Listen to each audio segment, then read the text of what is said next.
സുഹൃത്തുക്കളെ എല്ലാവർക്കും നമ്മുടെ പുതിയ വീട്ടിലേക്ക് സ്വാഗതം. ഞാൻ കഴിഞ്ഞ ദിവസം കണ്ടൊരു വാർത്തയാണ്. എറണാകുളം നോർത്ത് പോലീസ് സ്റ്റേഷനിലെ ഒരു പോലീസുകാരൻ, അതായത് മിന്നൽ പ്രതാപചന്ദ്രൻ അങ്ങനെ എന്തോ ആണ് ആളുടെ പേര്, ബഹുമാനപ്പെട്ട സാറിന്റെ പേര് കേട്ടോ. ആ സാർ ചെയ്തത് എന്താണെന്നറിയാമോ? ആ സാറിന്റെ അടുത്തേക്ക് ഒരു പ്രശ്നം വരികയും ഒരു കേസ് ഉണ്ടാവുന്നു. ആ കേസിന് സംസാരിക്കാനായിട്ട്, അതായത് ആ കേസിൽപ്പെട്ട ആളിന് വേണ്ടി സംസാരിക്കാനായിട്ട് ഒരാൾ എത്തുന്നു. അയാള് സംസാരിക്കാൻ ചെന്നപ്പോൾ അയാളെ പിടിച്ച് മാറ്റി നിർത്തുന്നു. ആ മാറ്റി നിർത്തിയ ദേഷ്യത്തിൽ അയാളത് വീഡിയോ എടുത്തു. അതായത് മോശമായിട്ടുള്ള രീതിയിൽ പെരുമാറി, അപമര്യാദയായിട്ട് പെരുമാറി. അപ്പോൾ മിന്നൽ സാറിന്റെ വീഡിയോ എടുത്തു. അത് മിന്നൽ സാറിന് നല്ല രീതിയിൽ ഈഗോ അടിച്ചു. മിന്നൽ പ്രതാപചന്ദ്രൻ സാർ എന്താ ചെയ്തതെന്ന് അറിയാമോ? അതിന്റെ പേരിൽ, ആ ഈഗോയുടെ പേരിൽ, അവന്റെ തന്തയ്ക്ക് ഉറക്കാത്ത സ്വഭാവം കാണിച്ചുകൊണ്ട് ആ വന്ന ആളിന്റെ പേരിൽ കേസെടുത്തു. എങ്ങനെയാന്ന് വെച്ചാൽ 3-ാം പ്രതിയാക്കിക്കൊണ്ട് കേസെടുത്തു. ഇതറിഞ്ഞ ഭാര്യ കൈക്കുഞ്ഞുങ്ങളെ കൊണ്ട് പോലീസ് സ്റ്റേഷനിലേക്ക് എത്തുന്നു. പോലീസ് സ്റ്റേഷനിൽ എത്തിയ ഉടനെ തന്നെ വനിതാ പോലീസ് ഈ പറയുന്ന ഭാര്യയെ, അതായത് ഈ പ്രതാപചന്ദ്രന്റെ ഭാര്യയെയും മക്കളെയും എല്ലാം തല്ലിക്കൊല്ലാനായിട്ട് ശ്രമിക്കുന്നു. അങ്ങനെ ശ്രമിച്ചിട്ട് ഇവരെ എടുത്ത് വെളിയിലേക്ക്, അതായത് വാതിലിന് പുറത്തേക്ക് ആക്കി വാതിലടയ്ക്കുന്നു. അങ്ങനെ അടച്ചതിന് ശേഷം ഇവർ പറയുന്ന ന്യായം എന്തെന്ന് വെച്ച് കഴിഞ്ഞാൽ, ഈ സ്ത്രീ സ്റ്റേഷനിലേക്ക് വന്നിട്ട് കൈക്കുഞ്ഞുങ്ങളെ എടുത്ത് എറിയാൻ ശ്രമിച്ച ഈ സ്ത്രീക്ക് ഇതിന് മുൻപുള്ളൊരു കേസുണ്ട്. അപ്പോൾ ആ കേസുള്ള ഒരു പ്രതിയാണ് ഈ സ്ത്രീ എന്ന് പറയുന്ന ആള്. അപ്പോൾ കുഞ്ഞുങ്ങളെ സ്റ്റേഷനിലേക്ക് എറിയാൻ ശ്രമിച്ചപ്പോൾ ഞങ്ങൾ അതിനെ തടുത്തു, അതായത് ഒരു സംരക്ഷണാർത്ഥം ഞങ്ങൾ അവരെ തടുത്തതാണ് ആ ചെയ്ത ഒരു പരിപാടി എന്നാണ്. എന്നാൽ ഇതെല്ലാം CCTV വിഷ്വൽസ് ഉണ്ടെന്നുള്ളൊരു കാര്യം പ്രതാപചന്ദ്രൻ മറന്നുപോയി. പ്രതാപചന്ദ്രന്റെ അമ്മയുടെ വീടാണല്ലോ പോലീസ് സ്റ്റേഷൻ. എന്ത് തോന്നിവാസം കാണിച്ചാലും അതൊന്നും ആരും അറിയാതിരിക്കാൻ ആ രീതിയിലായിരുന്നു കേട്ടോ ഒരു വർഷം ഈ ഒരു കേസ് നടന്നത്. 2024 ഈ കേസിന് ആസ്പദമായ സംഭവം ഉണ്ടാവുന്നത്. ഞാൻ ആദ്യം പറഞ്ഞതുപോലെ തന്നെ പോലീസ് സ്റ്റേഷനിലേക്ക് വേറെ ആൾക്ക് വേണ്ടി സംസാരിക്കാൻ ചെന്ന ഒരു ഭർത്താവിനെ, അല്ല ഒരു മനുഷ്യനെ പിടിച്ച് കള്ളക്കേസിൽ 3-ാം പ്രതിസ്ഥാനത്തേക്ക് ഇടുകയും ഇത് ചോദിക്കാൻ ചെന്ന ഭാര്യയെ, ആ ഭാര്യ ഗർഭിണിയാണെന്ന് ഓർക്കണം, ആ ഗർഭിണിയായിട്ടുള്ള ഭാര്യയെ ഇവൻ അടിക്കുകയാണ്, കാരണം നോക്കി അടിക്കുകയാണ്. എന്ത് പ്രശ്നമുണ്ടെങ്കിലും, എന്ത് ഇഷ്യൂസ് ഉണ്ടെന്നുണ്ടെങ്കിലും ഒരാളുടെ മുഖത്തടിക്കാൻ, അതും ഒരു സ്ത്രീയാണെങ്കിൽ, അതും ഒരു പ്രഗ്നന്റ് ആയിട്ടുള്ള സ്ത്രീയാണ്, ക്യാരിയിങ് ടൈം ആണെന്നുണ്ടെങ്കിൽ അടിക്കാൻ ഇവൻ ആരാണ് അധികാരം കൊടുത്തത്? ഇവന്റെ അമ്മയാണ് പോലീസ് സ്റ്റേഷനിൽ പരാതി കൊടുക്കാൻ പോയതെങ്കിൽ ഇവൻ ഈ രീതി അടിക്കുവോ? ഒരിക്കലും ഇല്ല. ഇത് പലതന്തയ്ക്ക് പറഞ്ഞ സ്വഭാവമാണ് ഇവൻ കാണിക്കുന്നത്. മിന്നൽ പ്രതാപൻ. ഓരോ പോലീസുകാർക്ക് ഇടിയൻ ചന്തു, അല്ലെ ഇടിയൻ, അല്ലെങ്കിൽ ഇടിവെട്ട് സൂണൻ എന്നൊക്കെ പറയുന്ന പോലെ ഓരോ പേരൊക്കെ സിനിമ നമ്മൾ കണ്ടിട്ടുണ്ടല്ലോ. എന്ന് പറയുന്ന പോലെയാണ് ഇവന് മിന്നൽ പ്രതാപൻ എന്നാണ് പേരിട്ടിരിക്കുന്നത്. ആ മിന്നല് നല്ല ആണുങ്ങളുടെ കയ്യിൽ കിട്ടുമ്പോൾ എന്താണെന്ന് നീ അറിയും പ്രതാപ. നിന്റെ കാരണം പുകച്ചോണ്ട് അവന്മാർ തരും. കാരണം ആ പാവം പിടിച്ച ഒരു സ്ത്രീയെ, ആ കൈക്കുഞ്ഞുങ്ങളുമായിട്ട് പോലീസ് സ്റ്റേഷനിലേക്ക് ഒരു സംരക്ഷണം തേടി വന്നൊരു സ്ത്രീയെ നിങ്ങൾ അടിച്ചു വിട്ടു. നിങ്ങൾ വെറുതെ അടിച്ചല്ല, നല്ല രീതിയിൽ അടിച്ചിട്ടാണ് വിട്ടിരിക്കുന്നത്. അതുകൂടാതെ നിങ്ങളുടെ കൂടെ നിൽക്കുന്ന വൃഷ്ടം താങ്ങി നടക്കുന്ന കുറെ വനിതാ പോലീസുകാരുണ്ട്. അവരും ആ സ്ത്രീയെ അടിച്ചു. എന്തിന്റെ പേരിൽ? അവരെന്താണ് ചെയ്തത്? അപ്പൊ നമുക്ക് എന്തായാലും കൂടുതൽ കാര്യങ്ങളിലേക്ക് പോകുന്നതിന് മുൻപ് ആ സ്റ്റേഷനിൽ നടന്ന എന്താണെന്നുള്ള വീഡിയോ ഒന്ന് കണ്ടു നോക്കാം. ഒരു ഭർത്താവിന് മുന്നിൽ വെച്ചൊരു സ്ത്രീയെ മർദ്ദിക്കുന്നു, അതും ഗർഭിണിയ ഒരു സ്ത്രീയാണ് പോലീസ് മർദ്ദിക്കുന്നത്. അതിൽ ഒരു തരത്തിലും ന്യായീകരണം തന്നെ മതിയാവില്ല എന്ന കാര്യത്തിൽ തർക്കമില്ല. അതോടൊപ്പം തന്നെ പോലീസ് ഇവിടെ വിശദീകരിക്കാൻ ശ്രമിച്ചിരിക്കുന്നത്, ഇപ്പോൾ SHO ആയിരുന്ന പ്രഭാകരൻ ഇതുമായി ബന്ധപ്പെട്ട് ഒരു വിശദീകരണം നൽകിയിരിക്കുന്നത്, കൈക്കുഞ്ഞുങ്ങളുമായി സ്റ്റേഷനിലെത്തിയ യുവതിയാണ് അതിക്രമം കാട്ടിയത്. മാത്രമല്ല ഈ കൈക്കുഞ്ഞുങ്ങളെ താഴെ എറിയാൻ ശ്രമിച്ചു എന്നും പോലീസ് പറയുന്നു. ഇതിനിടയിലാണ് വനിതാ പോലീസ് ഉദ്യോഗസ്ഥരും ഈ കാര്യത്തിൽ ഇടപെടുകയും പിന്നീട് വനിതാ പോലീസ് ഉദ്യോഗസ്ഥ ഈ യുവതിയെ അനുനയിപ്പിക്കാൻ ശ്രമിച്ചു. പക്ഷേ അപ്പോഴൊന്നും തന്നെ യുവതി സമാധാനപരമായിട്ട് പോയില്ല. പിന്നീട് ഈ കൈക്കുഞ്ഞുങ്ങളെ ഈ വനിതാ പോലീസ് ഉദ്യോഗസ്ഥരുടെ കൈകളിലേക്ക് മാറ്റുകയായിരുന്നു. അതിനുശേഷം ഈ യുവതിയെ പുറത്തേക്ക് കൊണ്ടുവരികയാണ് ചെയ്തത്. ഇതിനിടയിലാണ് പോലീസിന്റെ ഭാഗത്തും ഇങ്ങനെ ഒരു ആക്ഷൻ ഉണ്ടായെന്നാണ് പോലീസ് പറഞ്ഞിരിക്കുന്നത്. പക്ഷേ എന്തായാലും നേരത്തെ പറഞ്ഞ പോലെ തന്നെ ഒരു ഗർഭിണിയായ യുവതിയാണ് പോലീസ് ഇത്തരത്തിൽ മർദ്ദിച്ചിരിക്കുന്നത്. അത് മുഖത്തടിക്കുന്ന ഒരു ദൃശ്യങ്ങൾ വ്യക്തമാണ്. ഏതാണ്ട് 4 മിനിറ്റ് ദൈർഘ്യമുള്ള ഒരു വീഡിയോ ആണ് ഇപ്പോൾ പോലീസ് പുറത്തുവിട്ടിരിക്കുന്നത്. ആ വീഡിയോയിൽ ഈ പറഞ്ഞ പോലെ തന്നെ യുവതി സ്റ്റേഷനിലേക്ക് വരുന്നുണ്ട്, സ്റ്റേഷനകത്ത് വെച്ച് ബഹളമൊക്കെ തന്നെ നടത്തുന്നുണ്ട്. പക്ഷേ ഇതിനെല്ലാം ഒടുവിൽ യുവതിയുടെ മുഖത്തേക്ക് ഈ പോലീസ് മർദ്ദിക്കുന്നത് ഈ ദൃശ്യങ്ങൾ തന്നെ വ്യക്തമാണ്. അതുകൊണ്ട് തന്നെ പോലീസിന്റെ ഏതൊക്കെ ന്യായീകരണം വെച്ചാലും ഇതൊരു അന്യായമായ നടപടിയാണ്, അതിൽ യാതൊരു തർക്കമില്ല. ഏതായാലും ഇപ്പോൾ വലിയ വിമർശനവും അതോടൊപ്പം തന്നെ വിവാദവുമായ നടപടിയാണ്. വൈകാതെ തന്നെ ഈ പ്രതാപചന്ദ്രനെതിരെ വകുപ്പ് നടപടി ഉണ്ടാവുമെന്ന് പോലീസ് വ്യക്തമാക്കിയിട്ടുണ്ട്. എന്തായാലും ഈ ദൃശ്യങ്ങൾ പോലീസ് പുറത്തുവിട്ടത് പ്രതാപചന്ദ്രന് പ്രതാപം കൂടിപ്പോയി. അതായത് മുഖ്യമന്ത്രി എല്ലാം വലിയ സപ്പോർട്ടാണ്. അപ്പൊ എന്ത് തോന്നിവാസവും കാണിക്കും. അവന്റെ അമ്മയ്ക്ക് സ്ത്രീധനം കിട്ടിയ സ്ഥലമാണല്ലോ, അല്ലെ അവന്റെ പെണ്ണുമ്പിള്ളയ്ക്ക് സ്ത്രീധനം കിട്ടിയ സ്ഥലമാണല്ലോ കേരള പോലീസിന്റെ സ്റ്റേഷൻ.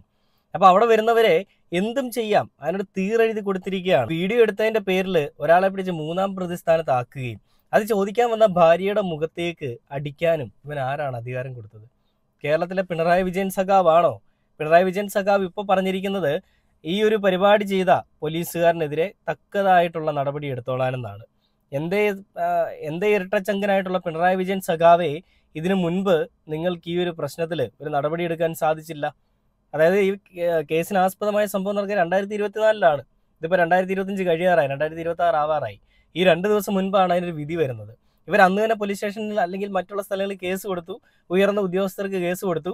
ആ കേസ് ഇങ്ങനെ കെട്ടിക്കിടക്കുകയാണ് വിജയിക്കാതെ. അതായത് ആ പോലീസുകാരാണല്ലോ തോന്നിവാസം കാണിച്ചത്. അപ്പോൾ ആ കേസ് കൊടുത്തിരിക്കുന്നത് ഈ പോലീസുകാർക്കെതിരെ ആയതുകൊണ്ടും ഇവരോടൊക്കെ വലിയ പ്രീതിയുള്ള ആളുകളാണ് അവിടെ ഭരിക്കുന്നത് ആയതുകൊണ്ടും ഇവർക്കെതിരെ വലിയ പ്രശ്നങ്ങളൊന്നും ഉണ്ടാക്കാൻ പോയില്ല, അല്ലെങ്കിൽ ഇവർക്കെതിരെ കേസെടുക്കാൻ പോയില്ല. അപ്പോൾ ഒരു വർഷം കഴിഞ്ഞപ്പോൾ പോലീസുകാർ നിർബന്ധിതമായി എന്തിനാണ് കേസ് എടുക്കാൻ വേണ്ടിയിട്ട്. അങ്ങനെ നിർബന്ധിതമായ സമയത്താണ് ഈ CCTV വിഷ്വൽസ് പുറത്തേക്ക് വരുന്നത്. ഈ ഒരു സംഭവം വന്നതിന് പിന്നാലെ ഒരുപാട് ആളുകളാണ് ഈ പ്രശ്നവുമായിട്ട്, അതായത് ഈ പോലീസുകാരൻ്റെ തോന്നിവാസങ്ങൾക്കെതിരെ പ്രതികരിച്ചുകൊണ്ട് രംഗത്തേക്ക് വന്നിരിക്കുന്നത്. സനൂപ് എന്ന് പറയുന്ന ഒരു കലാകാരനുണ്ട്, നമുക്കറിയാം. ഈ വെള്ളം അടിച്ചതുപോലെ അഭിനയിച്ചുകൊണ്ട് ഡാൻസ് കളിക്കുന്ന ഒരു നല്ല കലാകാരനാണ്. അയാൾ കിങ് ഓഫ് കൊത്തയുടെ ഷൂട്ടിങ്ങിന് പോയിട്ട് വരുമ്പോൾ ഇതേപോലെ അന്വേഷണ ഉദ്യോഗസ്ഥന്റെ മുന്നിൽ പെടുകയും ഇയാള് അവന്റെ കയ്യിൽ, അതായത് സനൂപ് എന്ന് പറയുന്ന യുവനടന്റെ കയ്യിൽ ലഹരി ഉണ്ടെന്ന് പറഞ്ഞുകൊണ്ട്, കള്ള MDMA കഞ്ചാവ് ഉണ്ടെന്ന് പറഞ്ഞുകൊണ്ട് അയാളുടെ പേരിൽ കേസെടുക്കുകയാണ് ചെയ്തത്. അയാളെ പിടിച്ച് ജയിലിടുകയും ചെയ്തു. അതൊക്കെ ഈ പറയുന്ന കഴിഞ്ഞ വർഷം ചെയ്താണ്. ഇവനെതിരെ ആരെങ്കിലും പരാതിപ്പെട്ടാലും ഇവനെ പിടിച്ച് അകത്തിടാനുള്ള സംവിധാനം ഒന്നും നമ്മുടെ പോലീസിന്റെ ഇല്ല. പോലീസുകാർക്ക് പോലും അവനെ പേടിയാണ്. ആഭ്യന്തരത്തിന് പേടിയാണ്, പിന്നെ പോലീസുകാർക്ക് പേടിയില്ലായിരിക്കും. അപ്പൊ നമുക്ക് ഈ ഒരു കേസിൽ നമ്മുടെ പ്രതാപൻ, മിന്നൽ പ്രതാപചന്ദ്രൻ സാറിന്റെ മൊഴിയിലൊന്ന് കണ്ടുപോകാം. ഈ കേസിലേക്ക് ബെന്നെന്ന് പറഞ്ഞ ആള് 2-3 ക്രിമിനൽ കേസിൽ പ്രതിയാണ്. ഓൾറെഡി ഒരു സ്ത്രീ ആക്രമിച്ച കേസിലും പ്രതിയാണ്. ഞങ്ങളുടെ ഒരു റോബറി കേസിൽ 2 പ്രതികളെ രക്ഷപ്പെടാൻ വേണ്ടി സഹായിക്കുകയും അതിന് പോലീസിനെ അവരെ ആക്രമിക്കാനും അല്ലെങ്കിൽ പോലീസിനെതിരെ പ്രശ്നം ഉണ്ടാക്കിയ കേസുകളിൽ 2 പ്രതികളെ അന്ന് രാത്രി രക്ഷപ്പെടാൻ സഹായിച്ച കേസിൽ പ്രതിയാണ്. ആ കേസിലേക്ക് വേണ്ടിയിട്ടാണ് ഈ ബെഞ്ചോ എന്ന് പറഞ്ഞവർ ഈ ലേഡിയുടെ ഹസ്ബൻഡിനെ കൂട്ടിക്കൊണ്ട് സ്റ്റേഷനിൽ വന്നത്.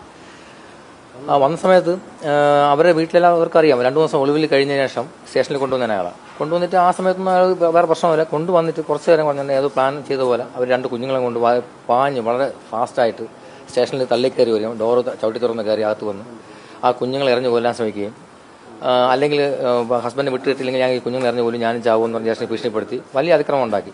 എൻ്റെ വനിതാ പോലീസുകാരൊക്കെ, ഒരു വനിതാ പോലീസാണെങ്കിൽ യൂട്രസ് റിമൂവ് ചെയ്തിട്ട് തീരെ വയ്യാത്തൊരവസ്ഥയിലാണ്. അതൊക്കെ ആ വിഷ്വലുണ്ട്. ആ വനിതാ പോലീസുകാരൊക്കെ തള്ളി മാറ്റിക്കൊണ്ട് സ്റ്റേഷനിൽ അതിക്രമിച്ച് കയറാൻ വേണ്ടി വന്നു. അതിൽ ആ കുഞ്ഞുങ്ങൾ ആ സമയത്ത് രക്ഷപ്പെടുത്തിയില്ലായിരുന്നെങ്കിൽ അവർ കൃത്യമായിട്ട് ആ കുഞ്ഞുങ്ങൾ എറിഞ്ഞു തറയിട്ടന. ആ പൊടി കുഞ്ഞുങ്ങളാണ്. അപ്പം ഞങ്ങൾ ചെയ്ത് ശരിക്കും പറഞ്ഞാൽ മാക്സിമം അവർക്കൊരു ഇതുണ്ടാവാതെ ആ കുഞ്ഞുങ്ങളെ സേവ് ചെയ്തിട്ട് പരമാവധി അവരെ ആക്കി. ആ സമയത്തൊന്നും ഒരു പ്രശ്നം ഉണ്ടായിട്ടില്ല. അവർ വീണ്ടും അതിക്രമിച്ച് കയറി വന്നിട്ട് പോലീസിനെയൊക്കെ തള്ളി മാറ്റി തീർത്തും തള്ളി എന്നെ 2 പ്രാവശ്യം തള്ളാൻ വേണ്ടി പോയി. തള്ളി ആ നെഞ്ചിൽ തള്ളിയ സമയത്താണ് ആ ഒരു സംഭവം, ആ ഒരു ആക്ഷൻ ഉണ്ടായത്. ഇത് ഒരിക്കലും ഞങ്ങളാരും കരുതി കൂട്ടിയൊന്നും ഉണ്ടായിട്ടില്ല. ഇങ്ങനെ ഒരു സഡൻ പ്രൊവക്കേഷനിൽ അവർ ഒത്തിരിയും വന്ന് വയലൻ്റായിട്ട് പ്രശ്നം ഉണ്ടാക്കുന്ന ഒരു സാഹചര്യമില്ല. പോലീസ് പ്രതികളെ കൊണ്ടുവരുന്നത് സാധാരണ സ്റ്റേഷനിൽ കൊണ്ടുവരുന്ന സാധാരണ പതിവുള്ള കാര്യമാണ്. അവർ ഒരു ഇതുമില്ലാതെ 2 കുഞ്ഞുങ്ങളെയും കൊണ്ടുവന്നിട്ട് അവർ ജീവനം ഒരു മര്യാദ ഒരു അല്പം പോലും അവർക്കൊരു കെയർ കൊടുക്കാതെ എന്തെങ്കിലും അത്യാവശ്യം സംഭവിച്ചെങ്കിൽ അവസാനിച്ച് വെക്കാൻ ആ കുട്ടികൾ ആ സമയത്ത് സമയോചിതമായിട്ട് ഞങ്ങൾ വനിതാ പോലീസിനെ ഞാൻ എത്രയും മാത്രം ശക്തമായിട്ട് പറഞ്ഞിട്ടാണ് ആ കുഞ്ഞുങ്ങളെ രക്ഷപ്പെടുത്തിയത്. അല്ലെങ്കിൽ ആ കുഞ്ഞുങ്ങൾ ആ തിക്കിലും തിരക്കിലും പെടുകയോ അല്ലെങ്കിൽ ആ കുഞ്ഞുങ്ങൾ തറവിടുകയോ ചെയ്തു കഴിഞ്ഞാൽ ഉണ്ടാകുന്ന സംഭവത്തിനേക്കാൾ ഭീകരമായി പോകണം. അപ്പോൾ അവർ ആ കാര്യത്തിൽ കുഞ്ഞുങ്ങളുടെ ഒരു മനസാക്ഷ്യം കാണിക്കാതെ കുഞ്ഞുങ്ങളെ വെച്ച് വളരെ വിലവേശം പോലെയാണ്. ന്യായീകരണം കൊള്ളാം എന്ന് വെച്ചുകൊണ്ട് ഒരു സ്ത്രീയുടെ മുഖത്തേക്ക് കൈവെക്കാനായിട്ട് എന്ത് യോഗ്യതയാണ് നിനക്കുള്ളത്? അതിലൊരാളൊരു കമന്റ് ഇട്ടിട്ടുണ്ട്, ആ സ്ത്രീയെ അയാളുടെ ദേഹത്തേക്ക് തള്ളുന്നുണ്ടെന്നുള്ളത്. എന്തുകൊണ്ടാണ് ആ സ്ത്രീ തള്ളിയെന്നുള്ളത് മനസ്സിലാക്കാതെ ആയിരിക്കും ആ ഒരു സഹോദരൻ അല്ലെ സഹോദരി കമന്റ് ഇട്ടിരിക്കുന്നത്. അയാളുടെ ഭർത്താവിനെ പിടിച്ച് സ്റ്റേഷനിൽ വെച്ചിരിക്കുകയും അനധികൃതമായിട്ട് പിടിച്ച് സ്റ്റേഷനിൽ വെച്ചിട്ട് കള്ളക്കേസിൽ കൊടുക്കാൻ ശ്രമിച്ചപ്പോൾ അവർക്കുണ്ടായ മനോവിഷമം കൊണ്ടാണ് അവർ സ്റ്റേഷനിലേക്ക് വന്നത്. ആ വന്നപ്പോൾ ഇവർ സ്റ്റേഷൻ അതിക്രമിച്ച് അവരുടെ കൃത്യനിർവഹണത്തെ മുടക്കാൻ ശ്രമിച്ചു എന്ന് പറഞ്ഞുകൊണ്ട് ആ സ്ത്രീയെയും കുഞ്ഞുങ്ങളെല്ലാം തള്ളി മാറ്റാൻ ശ്രമിച്ചപ്പോൾ അവർക്കുണ്ടായ വിഷമത്തിന്റെ പേരിൽ അവർ പിടിച്ച് തള്ളി. ആ തള്ളിയതിന്റെ പേരിൽ തിരിച്ചടിക്കുക, അവന് പെട്ടെന്നുണ്ടായ ഒരു പ്രൊവോക്കേഷന്റെ പേരിൽ അവൻ അടിച്ചു എന്നാണ് പറയുന്നത്. എന്തിനാണ് അടിക്കുന്നത്? ഒരു സ്ത്രീയെ കൈവെക്കാൻ എവിടെയാണ് നിയമമുള്ളത്? ആ സ്ത്രീയെ കൈവെക്കണമെന്നുണ്ട് വനിതാ പോലീസ് ഉണ്ട്. ഇവന് പറഞ്ഞിട്ട് വനിതാ പോലീസിനോട് പറയിപ്പിച്ചോട്ടെ. അത്ര നല്ല ഉദ്യോഗസ്ഥനാണെങ്കിൽ അത്രയും വിഷമം തോന്നി, അത്രയും ദേഷ്യം തോന്നി അടിക്കാനായിട്ട് ഇവന്റെ വീട്ടിൽ നിന്ന് വന്ന ആളുകളൊന്നും അല്ലല്ലോ അവിടെ. അത് ഒരാൾക്ക് വക്കാലത്ത് സംസാരിക്കാൻ വന്ന ഒരാളുടെ ഒരു ഭാര്യയാണ്. ആ ഭാര്യയാണ് ഇവൻ ഈ പറയുന്ന രീതിയിൽ അടിച്ചിരിക്കുന്നത്. അതും ഗർഭിണിയാണ്. ആ ഒരു അവസ്ഥയിൽ ഭർത്താവ് പോലും ഒരു വാക്കുകൊണ്ട് പോലും വേദനിപ്പിക്കാൻ പാടില്ലാത്ത സമയത്ത് ഇവന്റെ കൈ വെച്ചിട്ടുണ്ടെങ്കിൽ ഇവന് ഈ സസ്പെൻഷൻ അപ്പുറത്തേക്ക് എന്തെങ്കിലും കൊടുക്കാൻ പറ്റുമെങ്കിൽ അത് കൊടുക്കുക. ഡിസ്മിസ് ഇവർ കൊടുക്കില്ല. ആ ഡിസ്മിസൽ ഓർഡർ കൊടുക്കാത്തടത്തോളം കാലം ഇവൻ ഈ പരിപാടി തന്നെ ആവർത്തിക്കും. ഇനി നാളെ ഇവൻ വേറെ സ്റ്റേഷനിൽ കയറിയിട്ട് അവിടെയും ഈ തോന്നിയ ദിവസം തന്നെ കാണിക്കും. അപ്പൊ ഈ ഒരു കാര്യത്തിൽ ഈ ഒരു കുടുംബം വളരെ ശക്തമായിട്ട് തന്നെ മുന്നോട്ട് പോവുകയാണെന്നാണ് പറയുന്നത്. അവരുടെ വക്കീലൊക്കെ സംസാരിക്കുന്നുണ്ടായിരുന്നു. ആ വക്കീല് വളരെ വ്യക്തമായിട്ടുള്ള കാര്യങ്ങളാണ് പറയുന്നത്. അതായത് ഈ പോലീസുകാരൻ സ്ഥിരം കുറ്റവാളിയാണ്. അപ്പൊ അങ്ങനെ കുറ്റവാളി ആയതുകൊണ്ട് തന്നെയും അവനെതിരെ ശക്തമായിട്ടുള്ള മറുപടി അല്ലെങ്കിൽ അവനെതിരെ ശക്തമായിട്ടുള്ള നടപടികൾ ഞങ്ങൾ സ്വീകരിക്കുമെന്നാണ് പറയുന്നത്. അപ്പൊ അതിൽ ഈ തല്ല് കിട്ടിയ അല്ലെങ്കിൽ വേദനിപ്പിക്കപ്പെട്ട ഒരു യുവാവുണ്ട്. ആ യുവാവ് പറയുന്നത് അയാൾക്ക് സർവീസിൽ ബ്ലാക്ക് മാർക്ക് വീണാൽ എനിക്കെന്താ, തല്ലുകൊണ്ടതും വേദനിച്ചതും എനിക്കാണ്, മാനസികമായി ഒരുപാട് ബുദ്ധിമുട്ടുണ്ടാക്കി അല്ലെങ്കിൽ ഉണ്ടായി. പ്രതാപചന്ദ്രന്റെ ക്രൂരത ഓർത്തെടുത്ത് റിനീഷ് എന്ന് പറയുന്ന ഒരു പയ്യൻ, ഇപ്പോൾ ഈ പറയുന്ന പ്രതാപചന്ദ്രനെതിരെ ഒരുപാട് കേസുകളാണ് വന്നിരിക്കുന്നത് കേട്ടോ. ഒന്നും രണ്ടൊന്നും അല്ല. ആ ഒരു സനൂപ് എന്ന് പറയുന്ന നടൻ വന്നു, പിന്നെ റിനീഷ് എന്ന് പറയുന്ന ആൾ വന്നു, പിന്നെ അതാ ഈ പറയുന്ന തല്ല് കിട്ടിയ യുവതി വന്നു, ആ യുവതിയുടെ ഭർത്താവ്, ഇവരെല്ലാം ഇപ്പോൾ രംഗത്തേക്ക് വന്നിരിക്കുകയാണ്. അപ്പോൾ ഈ ഒരു പോലീസുകാരൻ സ്ഥിരം ഇങ്ങനത്തെ വൃത്തികെട്ട പരിപാടികൾ ചെയ്യുന്ന, അല്ലെ സ്ഥിരം ഇങ്ങനത്തെ ചെറ്റത്തരങ്ങൾ ചെയ്യുന്നവനാണെന്നുള്ളത് നമുക്ക് മനസ്സിലാവും. അപ്പോൾ നമുക്ക് ആ യുവതിയുടെ ആ ഒരു പരാമർശം, അല്ലെ യുവതി എന്താണ് ഇതിനെ പ്രതികരിക്കുന്നത് കേട്ട് നോക്കാം. നിലവിൽ ഇന്നലെ ഇയാളെ സസ്പെൻഡ് ചെയ്തു, പ്രതാപചന്ദ്രനെ സസ്പെൻഡ് ചെയ്തു. അത് മതിയോ? അയാളുടെ ന്യായീകരണങ്ങൾ താങ്കൾ കേട്ടിട്ടുണ്ടാവും. ഇല്ല, ഇതിൽ നമ്മൾ പറയുന്നത് നിയമപരമായിട്ടുള്ള എല്ലാ രീതിയിലുള്ള കാര്യങ്ങളിലും അത് വേണം. കാരണം എന്താ വെച്ച് കഴിഞ്ഞാൽ ഞങ്ങൾ അനുഭവിച്ച ആ വേദനയും ഇപ്പോഴും പുള്ളി ഞങ്ങൾക്കെതിരെ ആരോപിച്ചുകൊണ്ടിരിക്കുന്ന കാര്യങ്ങൾക്കും ഒരു നീതി വരണം. കാരണം എന്താ വെച്ച് കഴിഞ്ഞാൽ പൊതുസമൂഹത്തിന് മുന്നിൽ പുള്ളി വീണ്ടും നമ്മളതിനെ ഇൻസൾട്ട് ചെയ്തുകൊണ്ടിരിക്കുകയാണ്. എൻ്റെ പേരിൽ ഞാനൊരു വലിയ ക്രിമിനലാന്നൊക്കെ പറഞ്ഞിട്ട് ഇൻസൾട്ട് ചെയ്തുകൊണ്ടിരിക്കുകയാണ്. അതിനെല്ലാത്തിനും ഒരു തീരുമാനം വരണം. കാരണം എന്താ വെച്ച് കഴിഞ്ഞാൽ എൻ്റെ പേരുള്ള കേസുകൾ പോലീസ് അന്വേഷിക്കട്ടെ, നിങ്ങളും അന്വേഷിക്കുക. കൊറോണ കാലത്ത് ഉണ്ടായിരുന്ന ഒരു നമുക്ക് എല്ലാവർക്കും കൊറോണ വന്ന സമയത്ത് ഉണ്ടായിരുന്ന ഒരു ക്രൈമിൻ്റെ ഇതാണ് ഒരു കൊറോണ ഇത് വന്നിട്ടുള്ളത് ഒരു കേസ്. പിന്നെ ഇവിടെ വേസ്റ്റ് മാനേജ്മെൻറ്റ് ബ്രഹ്മപുരം കത്തിയ സമയത്ത് ഞങ്ങളുടെ വേസ്റ്റ് ഞങ്ങളുടെ സ്ഥാപനത്തിൻ്റെ ഉള്ളിൽ സൈഡിൽ ഒതുക്കി വെച്ചിട്ടുള്ളതിൻ്റെ കേസാണ് രണ്ടാമത്തെ കേസ്. പിന്നെ ഉണ്ടായിട്ടുള്ള ഒരു കേസാണ് ഒരു യുവതിയെ മർദ്ദിച്ചു എന്ന് പറഞ്ഞിട്ടുള്ളത്. ഈ പുള്ളിക്കാരനാണ് എന്നെ അതിലന്ന് പെടുത്തി കളഞ്ഞത്. ഞങ്ങൾക്ക് ഇയാൾ പെടുത്തി ഞങ്ങൾക്ക് ജാമ്യം കിട്ടില്ലാത്തുള്ള രീതിയിൽ എല്ലാ കാര്യങ്ങളും മീഡിയയിലേക്ക് സെൻസേഷൻ കൊടുത്തു. പക്ഷേ ഇവിടെ ഉണ്ടായിരുന്ന എല്ലാ സിറ്റുവേഷൻസും കാര്യങ്ങളും ഞങ്ങൾ മജിസ്ട്രേറ്റിനെ അടുത്ത് ബോധ്യപ്പെടുത്തിയിട്ട് ഞങ്ങൾക്ക് അന്ന് തന്നെ ബെയിൽ കിട്ടി ഞങ്ങൾ ഇറങ്ങിയതാണ്. ഇതിൽ അവർക്കെതിരെ നമ്മൾ കോടതി വഴിക്ക് CMP എടുത്തിട്ട് ഞങ്ങൾക്ക് വാദിക്കേണ്ടി വന്നു. പുള്ളിക്കാരൻ പറഞ്ഞു ഞങ്ങൾക്ക് തിരിച്ച് കേസ് അവർക്കെതിരെ എടുക്കാൻ പറ്റില്ല, കാരണം ഈ കേസ് അന്വേഷിച്ച് ഞങ്ങളാണ്, അതുകൊണ്ട് ഞങ്ങൾക്ക് എടുക്കാൻ പറ്റില്ല എന്ന് പറഞ്ഞു. ഞങ്ങൾ CMP പോയി. ഞങ്ങൾ ആ CMP അന്വേഷിച്ചതിൻ്റെ അതിൻ്റെ കോടതിയിൽ നമ്മൾ അതിൻ്റെ എല്ലാ ഡീറ്റെയിൽസും കൊടുത്തതിൻ്റെ പ്രകാരം അവർക്കെതിരെ 308 വകുപ്പ് പ്രകാരം കേസ് എടുത്ത് ഇപ്പോൾ അത് നടന്നുകൊണ്ടിരിക്കുകയാണ് ഈ ഒരു കേസിന്. അപ്പോൾ ഞാൻ പ്രതിയാണെന്നുള്ളത് പുള്ളിക്കാരൻ പറഞ്ഞാൽ പറ്റില്ലോ, എനിക്ക് കോടതിയിൽ എൻ്റെ അടുത്ത് പറയേണ്ടത്. ഞാനൊരു ക്രിമിനലാണെന്ന് എൻ്റെ അടുത്ത് കോടതി പറഞ്ഞു കഴിഞ്ഞാൽ ഞാൻ കേൾക്കും. ഇതില് ആ യുവാവ് പറയുന്നത്, അല്ലെങ്കിൽ ഈ ഒരു മർദ്ദനമേറ്റ ഭർത്താവ് പറയുന്നത്, അയാൾക്കും തല്ലി കിട്ടിയെന്ന് അയാൾ പറയുന്നുണ്ട്. ഭാര്യ ഗർഭിണിയാണെന്ന് SHOയോട് പറഞ്ഞിരുന്നു. ഭാര്യയെ അടിക്കുന്നത് കണ്ട് കരഞ്ഞപ്പോൾ തന്നെ വീണ്ടും മർദ്ദിച്ചു.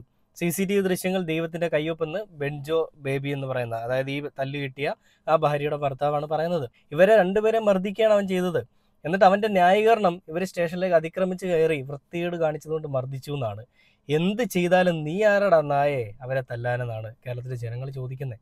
അതന്നെ ഞാനും ചോദിക്കുന്നത്. എന്തൊരു മ്ലേച്ഛകരമായിട്ടുള്ള പരിപാടിയാണല്ലേ കേരളത്തിലെ പോലീസ് ചെയ്യുന്നത്. ഇത് ആഭ്യന്തരത്തിലുള്ള വൻ വീഴ്ച തന്നെയാണ്.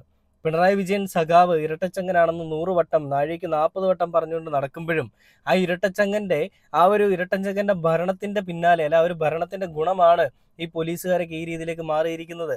ഇങ്ങനെയുള്ള നരാധകന്മാരെ, അല്ലെ ഇങ്ങനെയുള്ള ക്രൂരന്മാരെ കണ്ടുപിടിച്ച് ഇവന്മാരെയൊക്കെ സർവീസിൽ നിന്ന് ഡിസ്മിസ് ചെയ്യണം. എത്രയോ യുവജനങ്ങളാണ്, അല്ലെ എത്രയോ പുതിയ പിള്ളേരാണ് ഒരു പോലീസിലേക്ക് കയറാൻ, അല്ലെ ഒരു സർക്കാർ ജോലിക്ക് വേണ്ടിയിട്ട് കൊതിച്ച് നടക്കുന്നത്. അങ്ങനെയുള്ളവർക്ക് കൊടുക്കണം. ഇത് ആരോടോ ഉള്ള ഒരു ഈഗോ സാറ്റിസ്ഫാക്ഷനും ഫ്രസ്ട്രേഷനും തീർക്കാൻ വേണ്ടിയിട്ട് ജോലിയെ കണ്ടുപിടിച്ച് അതിനുവേണ്ടി ജോലി കണ്ടുപിടിച്ചിരിക്കുന്ന ഇങ്ങനെയുള്ളവന്മാരൊക്കെ ഈ പരിപാടി കാണിക്കുള്ളൂ. എനിക്കും പോലീസാണെന്ന് ആഗ്രഹമുണ്ട്, ഞാൻ പോലീസിന് വേണ്ടി തന്നെ, അല്ലെ ഞാൻ ആ പോലീസ് നല്ലൊരു പോലീസുകാരനായിട്ട് ജീവിക്കും, അല്ലെ ഞാൻ ആ ഒരു ജോലി ചെയ്യും. എന്നാൽ ആരെങ്കിലും മരിച്ചതിന്റെ പേര് കിട്ടിയതോ അല്ലെങ്കിൽ ആരുടെയും റെക്കമെൻഡേഷനിൽ കിട്ടിയതോ ആണെങ്കിൽ എല്ലാ തോന്നിവാസം തന്തയ്ക്ക് പുറക്കഴിയും ഞാൻ കാണിക്കും എന്ന് പറയുന്ന പോലെയാണ് ഈ പ്രതാപചന്ദ്രനെ പോലെയുള്ള പോലീസുകാർ. ഇങ്ങനെയുള്ളവന്മാരെ സർവീസിൽ നിന്ന് തന്നെ പിരിച്ചു വിടണം. സസ്പെൻഷൻ ഒന്നുമല്ല സഖാവെ വേണ്ടത്, ഡിസ്മിസലാണ്. ഡിസ്മിസ് ചെയ്ത് നല്ല ആണത്തമുള്ള പയ്യന്മാരുടെ കയ്യിലെ ചൂടറിയുമ്പോൾ ഇവൻ്റെയൊക്കെ ഈ പരിപാടി അങ്ങ് തീരും. വേറെ പേര് പറഞ്ഞു ഞാൻ അധികം പറയുന്നില്ല, ഇപ്പം തന്നെ ഒരുപാടായി. അപ്പോൾ ആ ഒരു പരിപാടി തീരണമെന്നുണ്ടെങ്കിൽ നല്ല തല്ല് കിട്ടണം. ആ തല്ല് കിട്ടിയാലേ മാറുള്ളൂ. ഇനി ഇത് പറഞ്ഞതിൻ്റെ പേര് എനിക്കെതിരെ എന്തെങ്കിലുമൊക്കെ വരാം. എന്തുവാണെങ്കിലും തോന്നിവാസം കണ്ടാൽ ഞാൻ അത് തന്നെയാണെന്ന് പറയും. അപ്പോൾ ഈ ഒരു പോലീസുകാരൻ ചെയ്തൊരു നടപടിക്കെതിരെ ഇപ്പോൾ പിണറായി വിജയൻ സഖാവ് ശബ്ദമുയർത്തിയിട്ടുണ്ട്.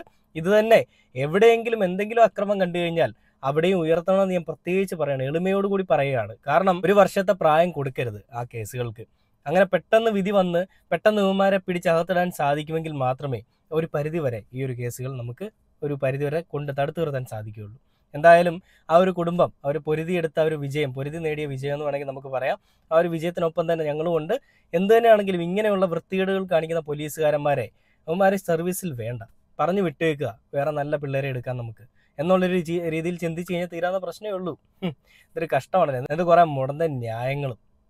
പോടാ ഇറങ്ങി വേറെ വല്ല പണിക്കും പോകും.